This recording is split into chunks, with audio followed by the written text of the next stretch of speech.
ทักทายสบายดีและสวัสดีพ่อแม่พี่น้อง FC เบิร์ดสุขุสุขคนเด้อ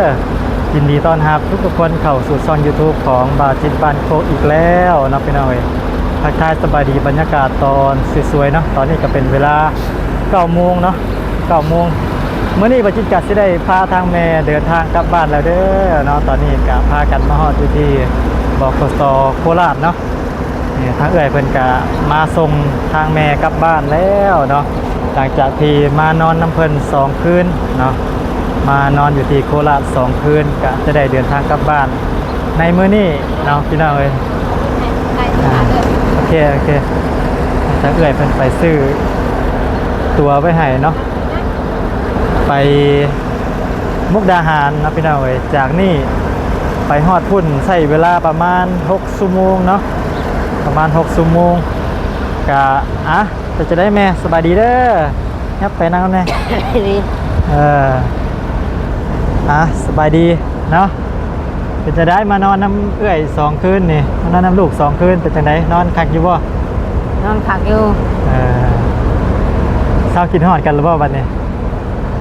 ยังบ่เช้าเลยมันทำยากทางบ้านเนาะทางบ้านก็ยากนะตอนนี้ก็อันฮอดยามเฮ็ดไร่เฮ็ดนาแหละนะมันก็ยากเวียกยากงานทางบ้านแน่ก็เลยแบบว่ามาโดนบ่ได้เนาะแม่บ่รู้ไรแล้วสำเนียงก็ดีใจแล้วเนาะดีใจได้มา2 มื้อได้มาเห็นวัน2 คืนได้มาเห็นหลายสิ่งหลายอย่างเนาะแม่เนาะนี่คิวรถโคราชอยู่บนนี่เนาะโอ้เนาะบาจิตมาพาแม่มาไทยได้ก็ครบ1 อาทิตย์เรียบร้อยเนาะ7 มื้อ8 มื้อนี่นะกำลังสิพาเพิ่นกลับบ้านแล้วเนาะแม่กลับบ้านแล้วเตรียมตัวเดินทางมันนี่เตรียมตัวเดินทางกลับบ้านเนาะของกระ2 กระสอบปุ๊บจะไปเอาไงโอ้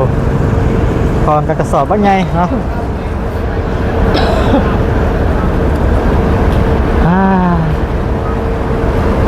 สิพากลับมาเด้อบ้านนี้จักปีใดสิได้พามาอีกเนาะได้บ้านจักปีใดแล้วจะได้พาแม่มาเที่ยวมาชมกรุงเทพอีกเนาะอันนี้กะเก็บไว้จำไว้เนาะว่าครั้งหนึ่งเคยพร้อมบาปจิตอย่างวะซัมนี่กะถือว่าโอเคนะแม่เนาะปจิตจะ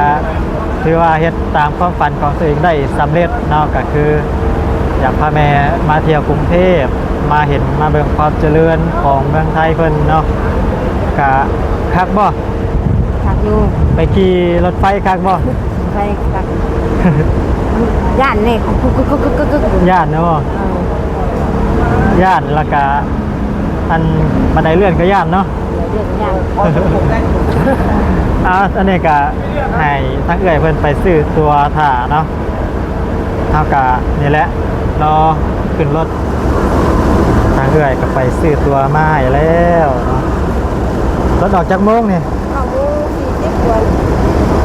โมง 45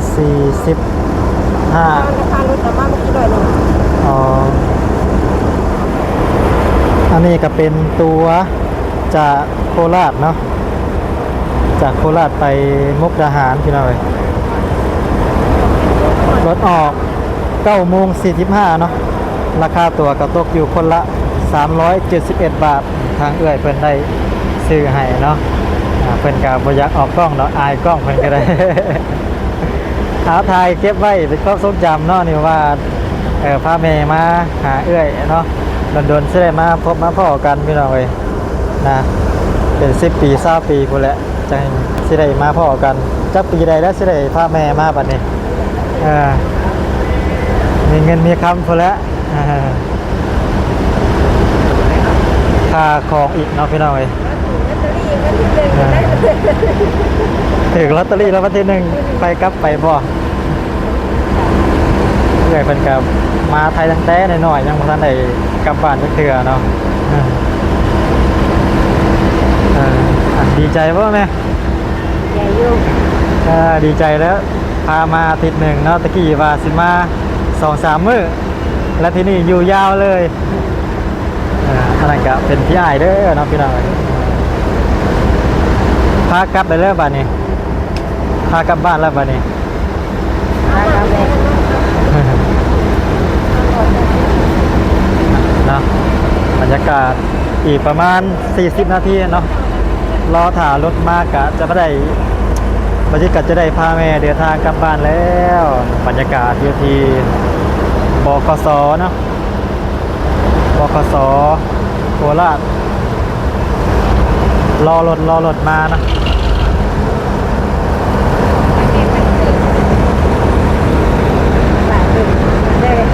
ฮะยังอยู่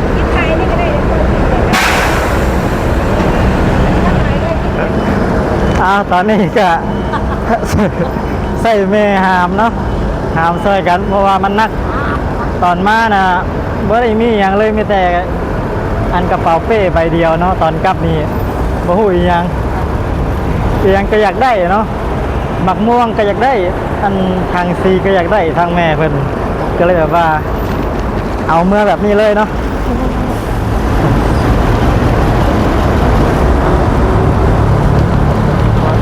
รถ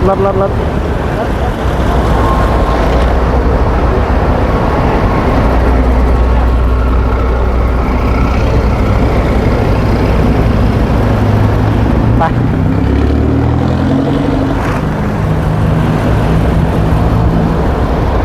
กำลังจะเดินทางกลับบ้านแล้วเตรียมเครื่องเตรียมของนะขึ้นรถ9:40รอรถมาก่อน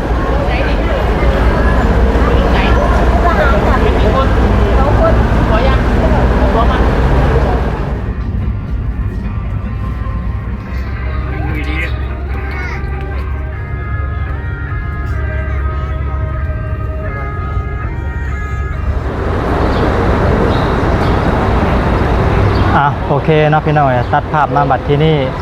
ก็ได้พาทางแม่เดินทางมาฮอดบกสมุกดาหารแล้วเด้อเนาะเดินทางมาจากโคราชออกรถตั้งแต่10โมงเนาะมาฮอดพี่5โมงแรงพอดีเนาะพี่น้องเอ้ยประมาณ5โมงนั่งถ่ารถเนาะถ่ารถไปพุ่นแหละไปสวรรค์เนาะพี่น้องเอ้ยก็ใช้เวลาประมาณ 6-7 ชั่วโมงเนาะเดินทางมาเด้อจะได้แม่เมื่อยอยู่บ่ มืออยู่ แม่บอกว่าโอ้ยมื้อใดได้สิฮอดเนาะตอนใดสิฮอดได้เพิ่นว่าเพิ่นเมื่อยนั่งรถเนาะเมื่อยเนาะเบิ่งหน้าตาตอนนี้คือสิเพลียแห้งเลยเนาะพี่น้องเอ้ยนั่งรถก็5-6 ชั่วโมงเนาะก็ถือว่าอะไรล่ะ อยากมาอีกว่าวันนี้ฮะ มาจากได้ว่าเมื่อยวันนี้ยังเมื่อยอยู่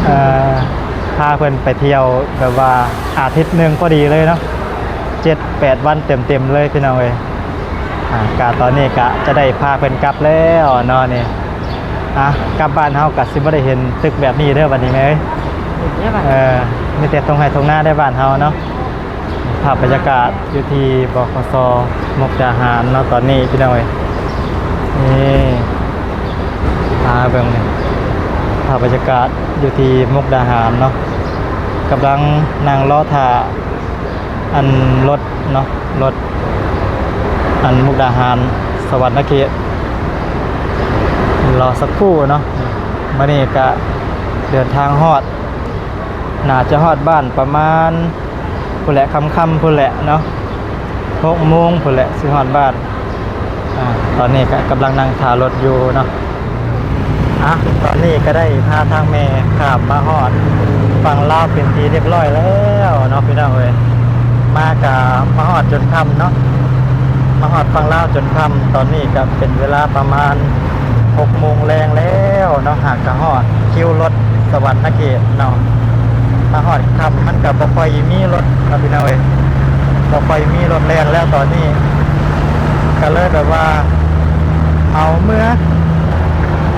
ลงตลาดเซโนนี่เนาะ800 บาทพี่น้องโอ้โหถือว่านักเติบเนาะแพงเติบพี่น้องแต่ว่าเฮ็ดจังได๋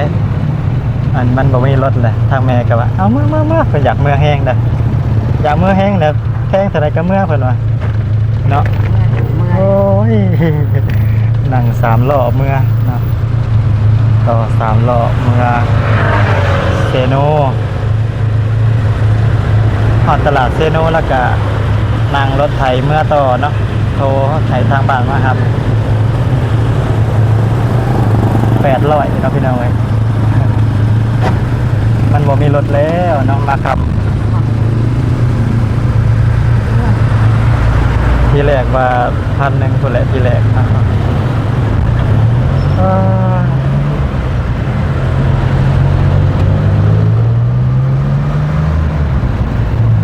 มาหอดฝั่งลาวเป็นทีเรียบร้อยเนาะมื่อนี้ก็เดินทางบัดมือเลยนะเดินทางบัดมืออยากเมื่อแห้งหรือว่าแม่ใจฮอดบ้านหรือว่าตอนนี้นะ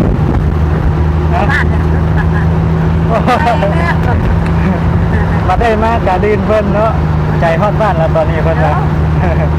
เมื่อยแห้งแล้วเพิ่นนะเมื่อยแห้งแล้วตอนนี้ใจฮอดบ้านแล้วค่ารถแพงสมัยกับเมื่อที่แรกเพิ่นว่า1,000พุ่นละที่แรกรถให้เหลือ800เนาะ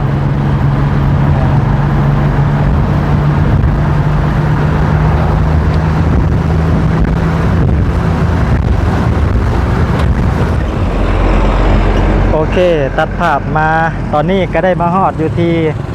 ตลาดเซโนแล้วเด้อเนาะพี่น้องเอ้ยนี่เนาะทางแม่เพิ่นก็เมารถ3 ล้อมาเมารถ3 ล้อจากสวรรณเขตมาเซโนนี่800 บาทเนาะพี่น้องที่แรกเพิ่นว่าสิเอา 1,000 บาทเนาะแต่ว่าเพิ่นลดให้เหลือ800ก็คือมาฮอดค่ำเนาะมาฮอดค่ำมันก็บ่ค่อยมีรถเนาะแม่เนาะมีรถมาคำเดียวมันบ่มีรถเนาะพี่น้องเอ้ยมันบ่ได้สะดวกสบายคืออยู่ประเทศไทยเนาะมีรถตลอดแต่ว่าอยู่ลาวนี่ฮอดค่ำจังน้อยหนึงนี่หารถยากอีหลีเนาะก็เลยแบบว่าเหมารถมาเลยมาลงอยู่บนนี่แล้วก็นั่งรถไถเมื่อต่อเนาะโอ้จนค่ำจนมืดตื่นตายังบ่ทันได้ฮอดบ้านฮอดซองอยู่ ไปจนไหนแม่ฮะเมื่อยแห้งวะนั่งรถเบิดมือนะเพิ่นมื้อนี้ก็ได้เพื่อสิมาฮอดฝั่งลาวเนาะมาฝั่งลาวก็หารถเมื่อบ้านก็ยากเข้าคลองกะลาอีกบัดนี้โอ้อยากไปอีกวะบัดนี้ฮะไปวันนี้ก็ไปเนาะวันนี้เฮ้ยจักปีใดแล้วสิได้ไปบัดนี้เนาะก็คือขึ้นรถแต่เช้าเนาะขึ้นรถรถออก10 โมงมาฮอดที่5 โมงเพื่อข้ามมาฝั่งลาวกับรถ2 แถวเบิดเนาะรถโดยสารเบิดก็เลยพากันเมา3 ล้อมาลงอยู่หน้าตลาดแล้วก็ให้ทางน้องมารับเอาเนาะถ้าว่าเมาไปฮอดบ้านนี่ก็คือ1,500ได้เนาะแม่1,500 2,000 บาท2,000 บาทได้บ่ไหวเนาะค่าโดยสารอยู่พี่บ่ไหวหารถยากเนาะอยู่ฝั่งลาวเฮานี่มันบ่คือฝั่งไทยมีตลอดเนาะมีตลอดอยู่บัดนี้ค่ำจังน้อยนี่รถ2 แถวเบิดเลยนะทางแม่เพิ่นก็โอ้ยตาสิรับแล้วนั่งรถมาเบิดมื้อเพิ่นว่านั้นฮอดแท้เพิ่นว่าเนาะนั่งก็เมื่อยนั่งนอนก็เมื่อยนอนแหละเพิ่นว่านั่นฮอดแท้บัดเพิ่นอยากเมื่อก็ใจฮอดบ้านก่อนเลยเนาะ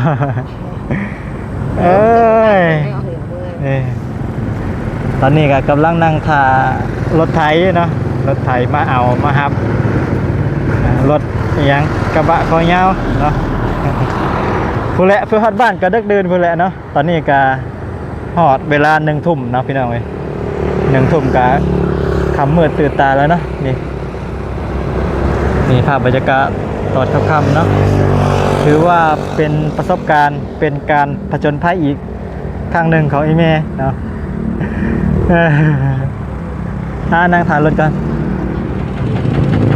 ตอนนี้ทางโซเฟอร์ก็ได้มาฮอดมาถึงแล้วเนาะพี่น้องเอ้ย รถกระบะคอยาวเฮาโอ้โหเพื่อสิฮอดบ้านฮอดซองเนาะอ่ามาขึ้นอีกต่อหนึ่ง เอาวันนี้ก็สิได้เดินทางต่ออีกเที่ยวหนึ่งเนาะของกาบ่แม่นน้อยของเพิ่นไงนี่สองกระสอบบักใหญ่เนาะคำเมื่อตื่นตานี่ได้รถกระบะคอยาวมาครับเอาเมื่อฮอดบ้านเลยแหละบัดที่นี่เนาะเด้อจนค่ำจนมืด นอนสบายเว้ย ตอนนี้ก็กำลังพาแม่เดินทางกลับบ้านเด้อเนาะพี่น้องเอ้ยนั่งรถไถนะนี่แหละรถอีแท็กเรือรถกระบะคอยาวเนาะนั่งไปฮอดบ้านก็ประมาณ1 ชั่วโมงเนาะเพราะว่ามันซ่าพี่น้องเอ้ยเดี๋ยวสิมาถามความรู้สึกอีแม่หลังจากไปเที่ยวฝั่งไทยมาแล้วก็กลับบ้านมานี่มันมีความแตกต่างกันหรือบ่เนาะเอาแม่ฝั่งไทยกับฝั่งลาวนี่มีความแตกต่างกันจังไดแน่ ต่างแล้วทางเอามีแต่ไฟนี่มีหอดไฟ อยู่ทางคืออยู่ทางฝั่งไทยนี่มีไฟตลอดเนาะอยู่ถนนหนทางบ้านเพิ่นมีไฟส่องแบบว่าสว่างตลอดกลางคืนก็คือว่ากลางเว้นเนาะแม่ นี่เป็นนอนเป็นรถกระไรรถกระไร รถกระลายอันถนนก็ดีเนาะ รถดี มาบ้านเฮามืดเนาะแม่ มามือแห้ง มืดนะม่วนบ่ นอนอยู่ แล้วมีหยังแตกต่างกันอีกแน่ กระไรย่างนี่แตกต่าง ก็คือบ้านเพิ่นมันเจริญแล้วเนาะบ้านเฮามันก็คือว่าอะไรยังบ่ทันได้เจริญปานใดเนาะถนนหนทางก็ยังบ่ดีปานใดแล้วก็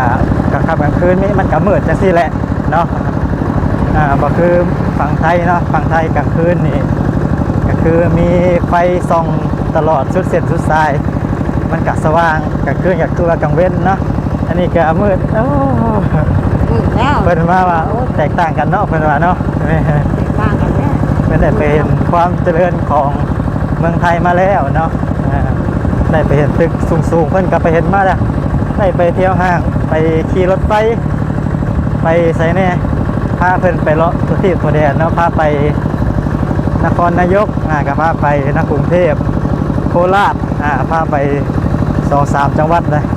ไปเลาะทัวร์เลยเนาะกะ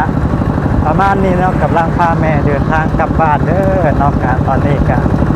มาฮอดมาถึงบ้านอย่างปลอดภัยเนาะแต่ว่าก็มาฮอดค่ำแน่ตอนนี้ก็สิฮอด2 ทุ่มแล้วได้เนาะเดินทางไปฮอดบ้านก็3 ทุ่มพุ่นแหละนะข่าวของอันตรายเติบนะ